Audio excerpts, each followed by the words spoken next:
दर्शक नमस्ते, म शेफ गोपाल। आज मैले पालकलाई कसरी लामो समयसम्म राख्न सकिन्छ भनेर चाहिँ तपाईँलाई चाहिँ हल्का बताउन गइरहेको छु। यो पालकलाई मैले पहिला ब्लान्च गरेँ अनि त्यसपछि चिसो पानीमा आइसमा मैले यसलाई कमसेकम 15 मिनट जति आइसमा राखेँ। त्यसपछि यसलाई मैले पेस्ट गरेँ।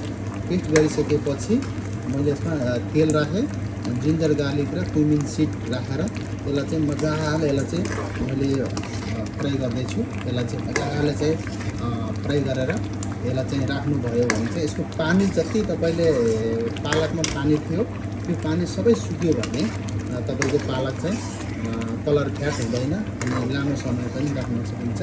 मैले पालक बनिसकेको छु। यसलाई मैले अब कमसेकम यसलाई चाहिँ आधा घन्टा त्यति सोलो खानामा पकाउँछु अनि पकाएर यसलाई राख्यो भने चाहिँ त्यो 2 दिनसम्म पनि यसो कलर फ्याट हुँदैन, खानामा टेस्टी पनि हुन्छ।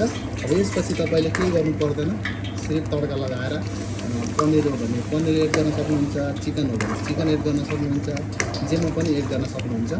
यो स्पेसल रेस्टुरेन्ट लाइनमा यो बनाएर तपाईँले भित्र कमसेकम 1 घन्टा जति बाहिर राख्नुहोस्। हल्का रुम टेम्परेचर आयो भने यसलाई चाहिँ भित्र राख्न सक्नुहुन्छ। Thank you so much. अर्को भिडियोमा लिएर आउनेछु। Thank you.